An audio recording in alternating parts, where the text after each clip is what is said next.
Hello, hope you guys are doing good. உங்ககிட்ட ஒரு சில உண்மையெல்லாம் சொல்லணும்னு தோணுச்சு. அதுக்காக தான் இந்த வீடியோ. என்னோட லாஸ்ட் வீடியோ பார்த்துருந்தீங்கன்னா, அதில் நான் நிறைய விஷயம் சொல்லியிருப்பேன். அதில் ஒரு விஷயம் தான் நானும் இதெல்லாம் பண்ணியிருக்கேன். நானும் அடுத்தவங்களை டிஸ்ரெஸ்பெக்ட்ஃபுல்லாக ட்ரீட் பண்ணியிருக்கேன் அப்படின்னு சொன்னது. அது வந்து என்னோட க்ளோஸ்டு சர்க்கிள் யாருக்குமே அந்த விஷயம் கண்டிப்பாக தெரிஞ்சிருக்காது. பிகாஸ் நான் அந்த மாதிரிப்பட்ட பர்சன் கிடையாது அப்படின்னு சொல்லிட்டு எல்லாருக்குமே தெரியும். அந்த ஒரு ஃபேஸ் எனக்கு எப்போ என்கிட்ட இருந்து ரிவீல் ஆக ஆரம்பிச்சிச்சு அப்படின்னா, ஒருத்தங்க அவங்களோட ஃபஸ்ட் டு தி கோருங்கிற ஒரு ஃபேஸை நம்ம கிட்ட காட்டுவாங்க இல்லையா?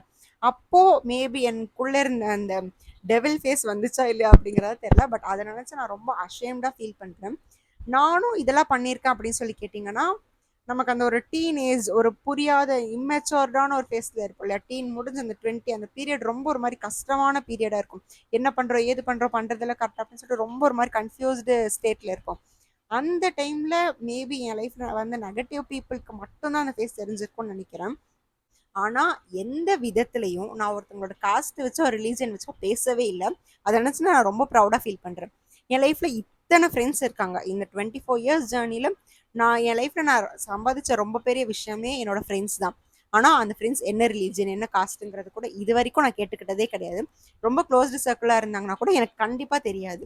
அந்த மாதிரியான ஒரு பர்சன் தான் நான். ஒரு ஃபேஸ் தாண்டி வரும்போது, ஒரு ஒரு சில விஷயத்தெல்லாம் தாண்டி கோ த்ரூ பண்ணி வரும்போது, எல்லாரும் என்கிட்ட கேட்ட விஷயம் என்ன அப்படின்னா, மேக்ஸிமம் ஆஃப் த பீப்புள் எப்படி மாறுவாங்க அப்படின்னா, எல்லாருக்கிட்ட இருந்து ஐசோலேட் பண்ணிட்டு பீப்புள்ஸ் ஹேட் பண்ற பர்சனா மாறுவாங்க. நீ எப்படி திரும்பவும் எல்லாரும் எடுத்துக்கிட்டு ஒரு ஒரு நல்ல வைப்ல ஜாலியா மாறி இருக்கா அப்படின்னு சொல்லி கேட்டாங்க. அதுக்கு நான் ரொம்ப மெயின் ரீசன் நான் என் ஃப்ரெண்ட்ஸை தான் சொல்லுவேன். பிகாஸ் என் கூட இருந்த என் ஃப்ரெண்ட்ஸ் சர்க்கிளும் சரி, என் ஃபேமிலி சர்க்கிளும் சரி, என்னை எப்படி மோல்ட் பண்ணாங்க அப்படின்னா, இது மட்டும் லைஃப் கிடையாது, இதை தாண்டி நிறைய விஷயம் இருக்கு. இப்படி ஒரு சில பர்சன் இருக்கறனால மொத்த மனுஷங்களும் இப்படி சொல்லி நினைச்சிடாத அப்படிங்கிற ஒரு விஷயத்த எனக்கு திரும்ப திரும்ப எனக்கு புரிய வச்சுக்கிட்டே இருந்தாங்க. அது போக என்ன என்னை ரொம்ப ப்ரொடெக்ட் பண்ண பர்சன்ஸ் என்கிட்ட அவ்வளோ ஸ்வீட்டாக நடந்துக்கிட்டனால தான் எனக்கு திரும்ப ஹியூமன் பீயிங்ஸ் அப்படின்னு சொல்லிட்டு ஒரு ஹோப் வர ஆரம்பிச்சிச்சு. அப்படி அவங்க அந்த ஸ்வீட்டான ஃபேஸை காட்டாமல் இருந்திருந்தாங்க அப்படின்னா, அஃப்கோர்ஸ் நான் என்னோட வேற மாதிரி ஒரு ஜோன்ல போயிருப்பேன். என்னோட மைண்ட் செட் வேற மாதிரி இருந்திருக்கும். அஃப்கோர்ஸ் மற்றவங்க சொல்ற மாதிரி எல்லா மனுஷங்களும் ஹேட் பண்ற பர்சனா நான் மாறி இருப்பேன். ஆனா இன்ஸ்டெட் ஆஃப் தட் நான் என்ன பண்ணேன் அப்படின்னா, அனலைஸ் பண்ண ஆரம்பிச்சேன். ஓ, மனுஷங்க இப்படியா, இப்படி இருக்காங்களா, இவங்களுக்கு இதான் வேணுமா அப்படின்ட்டு. நம்ம எல்லாரும் பண்ற ரொம்ப பெரிய தப்பு என்னன்னா, நம்ம க்ளோஸ்டு சர்க்கிள் கிட்ட வந்து கோபத்தையும் அந்த வெறுப்பையும் நம்ம காமிச்சுக்கிட்டே இருப்போம்.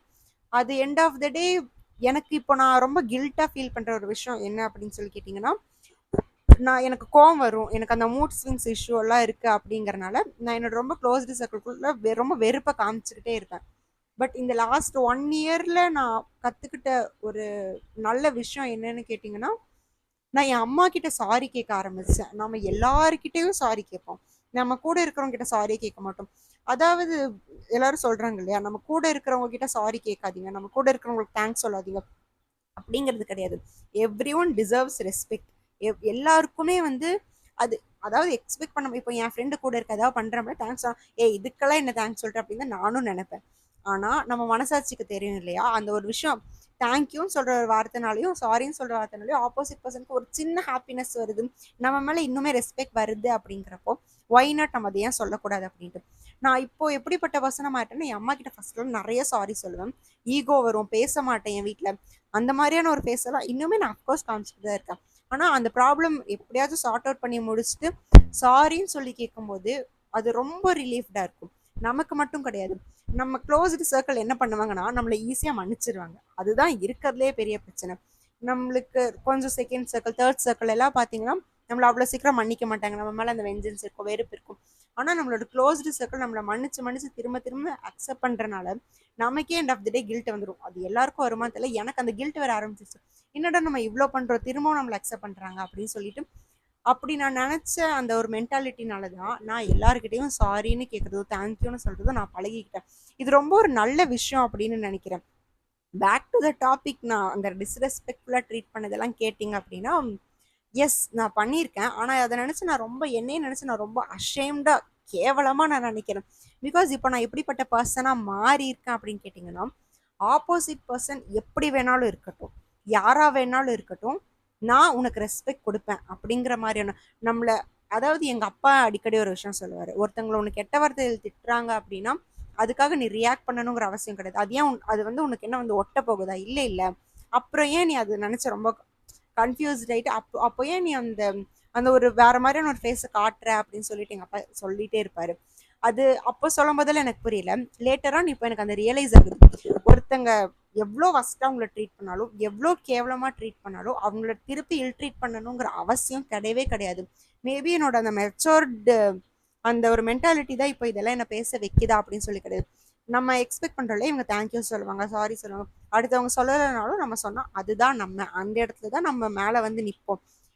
அதாவது ஒருத்தங்க இப்படிதான் அப்படிங்கிறது எப்போ டிசைட் ஆகும் அப்படின்னா அவங்க நடந்துக்கிற பிஹேவியர்ஸ்ல. இப்போ நான் எப்படி இருக்கேன் அப்படின்னா மற்றவங்க எல்லாரும் மதிக்கிற ஆளா நான் மாறி இருக்கேன். ஆப்போசிட் பர்சன் எவ்வளோ கேவலமா நடந்துக்கிட்டாலும் என் சைட்ல இருந்து ரியாக்ஷனே வராது. ஒய்? பிகாஸ் நான் அதை உள்ளுக்குள்ள எடுத்துட்டு போறதே கிடையாது. ஒருத்தங்க என்ன ரொம்ப ஸ்வீட்டா ரொம்ப ரொம்ப ஸ்வீட்டா ட்ரீட் பண்ணாலும் அதை நான் ரொம்ப ஹோல் ஹார்ட்டடா அக்செப்ட் பண்ணிக்க மாட்டேன். என்னை ரொம்ப வஸ்டா ட்ரீட் பண்ணாலும் நான் என்ன அதை ஹோல் ஹார்ட்டடா அக்செப்ட் பண்ணிக்க மாட்டேன். ஒருத்தங்க அவங்கள ரொம்ப ஆஸ் நைஸஸ் அப்படின்னு சொல்லி ட்ரீட் பண்ணாங்கன்னா ஓகே, அவங்களுக்கு ஏதோ ஒன்று நடக்க வேண்டியது இருக்கு அப்படிங்கிறது ஒரு விஷயம் இருக்கு. ஒருத்தங்க ரொம்ப வஸ்டா ட்ரீட் பண்றாங்க அப்படின்னா நான் கீழே விழுகணும் அப்படிங்கறதுக்காக தான் இதெல்லாம் நீ பண்ணிட்டு இருக்க, இதுக்கு நான் ஆள் இல்லை அப்படிங்கிற ஒரு கேட்டகரியில நான் வந்துட்டேன். இது நான் ஏன் சொல்றேன் அப்படின்னா என் வீடியோஸ் மேக்ஸிமம் நீங்க அந்த டீன்ல இருந்து இந்த 30ல இருக்கிற கேட்டகரி எல்லாம் பாக்குறீங்க இல்லையா? அது பசங்களா இருக்கட்டும் பொண்ணுங்களா இருக்கட்டும், ஆப்போசிட் பர்சன் எப்படி நடந்துக்கிறாங்கிறத வச்சு உங்களோட மென்டாலிட்டியையும் உங்களோட ஸ்டாண்டர்ட்ஸையும் மாத்திக்காதீங்க. இந்த ஏஜ்டு பீப்புள்ஸ் எல்லாம் ஒரு விஷயம் சொல்லுவாங்க இல்லையா, வளர்ப்பு சரியில்லை அப்படிங்கிறது. அதை நான் என்னைக்குமே அக்செப்ட் பண்ணிக்கிட்டதே கிடையாது. பிகாஸ் நம்மளை வளர்க்குறது வெறும் நம்ம ஃபேமிலியும் ஃப்ரெண்ட்ஸும் நம்ம அப்பா அம்மா மட்டும் கிடையாது, சொசைட்டியும் அதில் ரொம்ப ஒரு இம்பார்ட்டன்ட் ரோலை ப்ளே பண்ணுது இல்லையா? ஆனால் அது வந்துட்டு யாருமே அக்செப்ட் பண்ணிக்க மாட்டேங்கிறீங்க. அது ஏன்? பிகாஸ் ஒரு பர்சன் ஒரு அளவுக்கு மேலே அப்பா அம்மா பேச்சு கேட்பாங்க. அதுக்கப்புறம் இந்த சொசைட்டின்னு வரும்போது இந்த சொசைட்டி எப்படி அவனை ட்ரீட் பண்ணுதோ அதுக்கேற்ற மாதிரி தான் அந்த பர்சன் மோல்டாகி மாறுவானே தவிர, ஒரு பர்சன் ஒருத்தன் குடிகாரனா மாறுறதும் ஒருத்தன் வந்துட்டு ரொம்ப பெரிய ஒரு கேவலமான பர்சனா மாறுறதும் ஒரு ரொம்ப ஸ்வீட்டான டவுன் டு அர்த்தான பர்சனா மாறுறதும் எப்பவுமே பேரண்ட்ஸோட கையில இருந்ததே கிடையாது. இப்போ என்னையே வந்துட்டு சொல்லுவாங்க, நான் ரொம்ப ஸ்வீட்டா இருக்கும்போது வா உங்க அப்பா அம்மா உன்னை இவ்வளோ இதா சொல்லி கொடுத்துருக்காங்க அப்படின்ட்டு. பட் நான் என்னோட கோவமான ஃபேஸ் எல்லாம் பார்க்கும்போது என்ன உங்க அப்பா அம்மா சொல்லி கொடுத்துருக்காங்க அப்படிங்கிறதும் என்கிட்ட சொல்லியிருக்காங்க. ஆனா நான் இது வரைக்கும் என் வீட்டுல சொன்னது கேட்டதே கிடையாது. என் வீட்டுல நில்லுன்னு சொன்னா நான் போய் படுத்து தூங்கிடுவேன். நீங்க என்ன நில்லுன்னு சொல்றது நான் போயிடுவேன். என்னோட லைஃப்ல நான் ரொம்ப அது ஒரு அச்சீவ்மெண்ட்டா நான் அதை பாக்குறேன். மேபி அது தெரியல, அது என்ன மாதிரியான ஒரு கேட்டகரியில் நான் அதை யோசிக்கிறேன் அப்படின்னு சொல்லிட்டு இது வரைக்கும் நான் யார் பேச்சையுமே கேட்டது கிடையாது. எங்க அப்பா அம்மா ஒரு ஒரு இடத்துக்கு போகாத அப்படின்னு சொல்லிட்டாங்கன்னா நீங்க என்ன சொல்றது நான் போய் காட்டுவேன் அப்படிங்கிற பர்சன். அப்போ நான் ஒரு வஸ்டான பர்சனா நான் மாறிட்டேன் அப்படின்னா இதெல்லாம் எப்படி என் பேரண்ட்ஸை டிபெண்ட் பண்ணதா இருக்கும்? ஏன்னா அவங்க என்ன சொன்னாங்க, நீ போகாத நீ விழுந்துருவ அப்படின்னு. நான் கேட்கல, நான் போனேன், நான் விழுந்தேன். அது வந்துட்டு நான் எடுத்த டெசிஷன் தானே. அப்போ எப்படி இதுக்குள்ள என் பேரண்ட்ஸ் சொல்லுவாங்க என்னடா நீங்களாம் யோசிக்கிறீங்க அப்படின்னு சொல்லிட்டு அந்த ஒரு விஷயத்த நான் அடிக்கடி யோசிக்கிறது இருக்கு. இதெல்லாம் உங்களுக்கு தோணுதா அப்படிங்கறத சொல்லுங்க. எல்லாரும் அந்த வளர்ப்பு சரியில்லைங்கிறது வந்து பேரண்ட்ஸ் சொல்லிட்டு, ஆனா பேரண்ட்ஸ் எல்லாம் நிஜமாவே பாவம். ஆனா எந்த பேரண்ட்ஸ் வந்து ஒரு குழந்தை கீழே விழுகணும் அப்படிங்கறதுக்காக பேச மாட்டாங்க. ஆனா ஒரு குழந்தையோட லைஃபை ஸ்பாயில் பண்ணி அதுல ஒரு ஹாப்பினஸ் பாக்குற பர்சனையும் நான் பார்த்திருக்கேன். அதை பத்தி நம்ம பேச வேணாம், அதை பத்திலாம் பேச வேணாம். பட் சம்ஹவ் இதெல்லாம் வந்துட்டு சொல்லணும் அப்படின்னு தோணுச்சு. அப்படிப்பட்ட பர்சனா இருந்தேன்னா இப்போ வந்து நான் ரொம்ப அடுத்தவங்களுக்கு நிறைய ரெஸ்பெக்ட் கொடுக்குற பர்சனா மாறினேன். அப்படி நான் மாறினால மற்ற எல்லாரும் என்ன ரெஸ்பெக்ட் பண்ற மாதிரியான ஒரு சுச்சுவேஷன் உருவாச்சு எல்லாரும் எனக்கு ரெஸ்பெக்ட் கொடுக்குறாங்க. இதுதான் இத்தனை நாள் நான் அதாவது ஒரு ஒரு ஜேர்னில நான் கத்துக்கிட்ட ஒரு விஷயம் அப்படின்னா இதுதான்.